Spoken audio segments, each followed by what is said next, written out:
No es una cuestión de elección muchas veces, es una cuestión de imposición. Por eso surgen conflictos a la hora de que tú dices, bueno, papá, a mí no me gustan las nenas, me gustan los nenes. Y entonces, ¿qué hacemos? Bueno, hay toda una discusión al respecto. ¿Cómo le dices a un niño que es tu hermanito que tú eres gay, pero que no vas a abusar de él, porque no te interesan a ti como objeto sexual los niños? Vamos, que a ti lo que te interesa son los hombres, tú quieres jóvenes, maduros, no sé, hay una gama alrededor de eso. Pero que no te interesa, ¿cómo le explicas a tu mamá cuando por tradición a tu mamá se le ha educado para que descrean este tipo de expresiones? ¿Cómo se hace eso? Justamente con estas acciones. La otra, por eso, con toda esta bola de sujetos y sujetas que están aquí, yo tengo una relación muy estrecha, porque yo he dirigido la tesis de Julio y dirijo la tesis de los otros tres acá. Y hemos discutido mucho al respecto de cómo estructurar su trabajo de investigación y cómo argumentarla y sostenerla, y además cómo hacer el trabajo de campo. Y en los últimos días me decía Claudia, es que tu participación en este evento es muy importante, porque justamente parte de la tradición disciplinar o académica que tiene que ver con la patologización en un principio y luego despatologización de la homosexualidad, y ojo, de la homosexualidad masculina, porque la femenina ni siquiera aparece ahí recónditamente, y que actualmente hay una discusión sobre las trans. Bueno, justamente la medicina, la psiquiatría y la iglesia ha estado así como, si quieren pensar en términos de los expedientes secretos X, como en oscura confabulación, para apagar todo indicio de cualquier sexualidad disidente. Bueno, el pensamiento psicológico y psiquiátrico actualmente ya no es tan cerrado, ya hay como estos visos de cuestionar qué está pasando con la homosexualidad, sobre todo desde que la Asociación Psiquiátrica y de Psicología Norteamericana y luego la mexicana dijeron ya, los homosexuales no están enfermos. La iglesia siempre ha dicho, pobrecitos son van al infierno, porque ya ven que Benedicto reabrió el infierno, ¿no? Agustín Lacer, bueno, que existe otra vez, pobres que van a arder ahí. Incluso creo reabrir el purgatorio, ¿no? Sí, está bien. Pues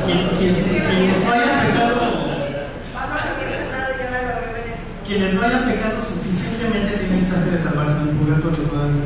Quienes ya les hicieron el fist y esas cosas, ya al infierno.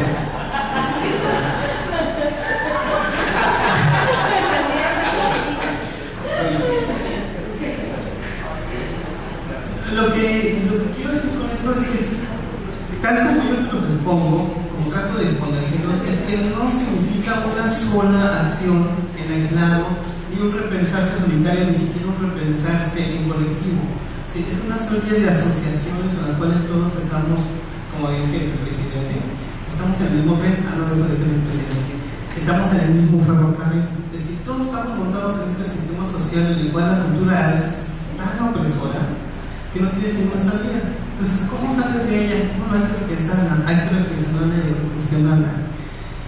Decía, ¿qué se fue? De homofobia interna. Bueno, la diferencia, bueno, él decía que ojo, que había que tener cuidado porque hay también homofobia interna. Efectivamente, hay homofobia interna y siempre ha existido. Y durante algún tiempo algunos autores lo consideraban como parte de la reproducción de la cultura gay. ¿Por qué? Porque dentro de la cultura gay, el perreo, los ataques, las censuras, las críticas, el perreo, todo esto ha sido un elemento importante que reproduce la propia cultura gay, entre comillas, porque hay que discutir eso. La diferencia es que la homofobia, comparada con la homofobia interna no mata, no asesina. Tú te puedes reír de cualquiera y decir, ser clasista frente al otro y decir, ay, es una jota pobrecita porque tienes en camión el taxi, ¿no? Porque a la 1 de la mañana te tienes que salir corriendo porque se te va el taxi para probar. Aparte nos hemos apropiado de eso. Claro. La injuria la hemos tomado como la bandera de lucha. En muchos sentidos, ¿no? Entonces sí, la homofobia interna lastima, te hace sentir mal, te sientes un gusano, pero no te mata. La homofobia proveniente de la parte heterosexual está pensada y diseñada para invisibilizar y para restringir. La carta que tú decías hace un momento que no tuviste a bien leernos, es una demostración justamente de este sentido de homofobia que busca invisibilizar. Dice, bueno, tú tienes un amigo güey, no sientes inclinaciones homosexuales, pues entonces ve con un psicólogo. La experta, bueno, como dices que experta, pues a mitad de 8 años de haber estado aquí. Entonces, esta parte de los pocos argumentos, ya no quiero decir científicos, sino en evidencia, es decir, lo empírico, lo que te muestra día con día. ¿Ustedes ven a sujetos homosexuales encuadrados en las esquinas? ¿O tratando de seducir niños en las tiendas? ¿O alguien que les haga proposiciones indecorosas? ¿O mujeres que se las quieran llevar a fuerzas a la cama? ¿Que las quieran violar? No, evidentemente hay una construcción desde abajo que también está impactando. Desde abajo, la gente gay, las transvestis de Tlalpan, las trans de aquí del centro, la gente homosexual que está en el closet todavía, sí, todos en esta contribución, en esta construcción han hecho su propia construcción a tratar de entender y desmitificar lo que la iglesia y parte de la ciencia médica y psiquiatras se ha ocupado de identificar. La homosexualidad, los jotos, los maricones están enfermos y son perversos. Las lesbianas no son tortillas que ni siquiera existen. No existen porque en el discurso no están, tampoco hay una invisibilización de otras expresiones sexuales como las trans actualmente tienen presencia porque el asesinato de chicas trans las ha puesto en el plano político. Si las trans no hubieran hecho manifiesta esta agresión hacia ellos, ahorita igual ni siquiera hablamos de trans. La cuestión es esta, y es lo que yo les decía al principio. Uno, ¿cómo luchas contra esta homofobia en una familia donde paradójicamente, como decías hace un momento, efectivamente la familia tradicional es patriarcal? La madre tiene una función importante, que es la que reproduce muchas cosas, pero irónica o paradójicamente la mujer también es protectora, y eso se cumple, uno lo ve. Entonces, muchas mujeres, por ejemplo, yo entrevisté a una mujer que tiene un hijo gay que además adopta muchos gays ahí por su casa. Entonces me decía, mira, a mí que no me toquen a mi hijo. O sea, mi hijo gay se mete con él y yo me voy con una garra contra quien lo ataque. Esto depende muchas veces de la forma en cómo se asuman los grandes discursos que están ahí flotando. Uno los toma o los deja, uno se pregunta qué tan válido o tan inválido es asumir una posición homofóbica, pero tampoco es gratuita, porque tiene que ver con la condición de clase, con el ingreso, con la posibilidad de haber ido a la escuela o no, con su entorno. Es decir, hay una infinidad de cuestiones alrededor, y entonces nos queda un panorama bastante sólido al respecto. Y cuando tú preguntas, bueno, entonces ¿cómo le hacemos? Resolvamos entonces todas las cuestiones alrededor, eduquemos a la gente, hablemos de estos casos, desmitifiquemos a los gays como patológicos, como enfermos o como pecadores, y tampoco nos peleemos con la gente heterosexual, porque no toda la gente heterosexual es homofóbica. Hay políticas de Estado, efectivamente, pero nosotros tenemos los mejores ejemplos actualmente. Un sistema político, un partido en el poder que está asociado con creencias religiosas específicas y con un sistema empresarial detrás. ¿Qué tenemos? Bueno, pues la negación en Baja California de la interrupción legal del embarazo, la prohibición de la unión civil entre personas del mismo sexo. ¿Por qué? ¿En qué se sostiene? Bueno, uno dice la Constitución y no dice, como pasó en la Ciudad de México.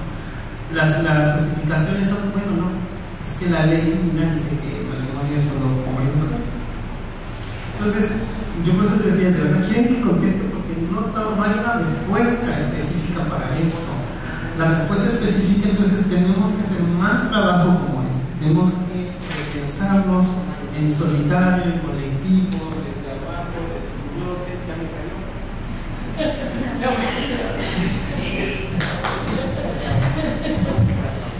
Bueno.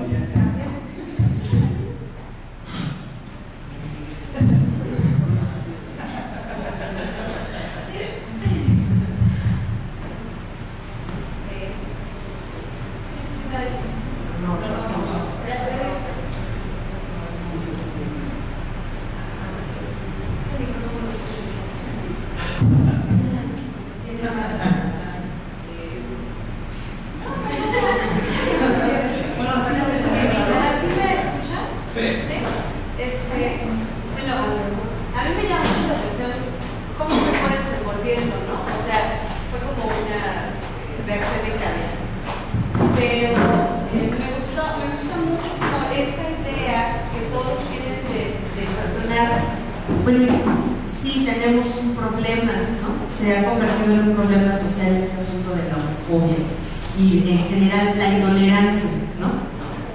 Pero ¿qué vamos a hacer? Eso es lo más interesante, que ya nos empezamos a cuestionar ¿qué vamos a hacer? Yo en mi caso muy personal, yo no tengo problemas con homofobia. Ahí tengo 3 primos que salieron del closet cuando yo estaba chavita, o sea, no hay como mayor conflicto, simplemente son, pues tienen novio, y una tiene novia y tienen un hijo y lo están criando y punto, ¿no? Y el niño tiene 2 mamás y tal. Aún cuando mi familia es tremendamente, ¿cómo dice? Sí, súper heteronormativa, en realidad la rara era yo, porque yo era la única mujer, o sigo siendo la única mujer de ahora 30 años, soltera, que vive sola, está muy lejos y está estudiando, y que no se ha casado y no quiere tener hijos. Entonces yo soy como el bicho raro. Pero cuando yo empecé a trabajar asuntos de género, y en particular me empecé a clavar tanto con el rollo de la masculinidad, que a mí me parece muy confuso, porque yo crecí en una familia monoparental. Entonces mi mamá se hizo cargo de 3 niñas. Yo crecí entre mujeres, con una mujer, con la matriarca que tanto dice Raúl, que es una mujer dominante, súper entrona, vamos, que se tuvo que masculinizar en un mundo, tuvo que hacer a un lado un poco su feminidad para masculinizarlo un poco y poder salir adelante, ¿no?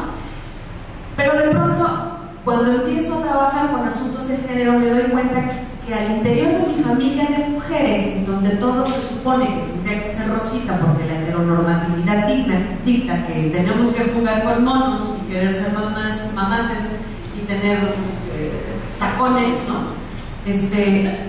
Cuando nace el primer y único varón, hijo de una de mis hermanas, el único varón de la abuela matriarca, me doy cuenta que empezamos a reproducir los patrones sin querer. Ay, no, Rubén, no chilles como niña, ¿no? Yo así, o sea, la primera vez que yo escuché a mi hermana, que me di cuenta, porque es una cuestión de crear conciencia. Tú no te das cuenta, o sea, va caminando una chava y, ay, pinche vieja, ¿y a ti qué? O sea, el problema es que no hacemos conciencia de cómo reproducimos los propios patrones de intolerancia alrededor de la homofobia, de la misoginia, de la androginia. O sea, somos tremendamente intolerantes, ¿no? Y la tolerancia tampoco implica respeto.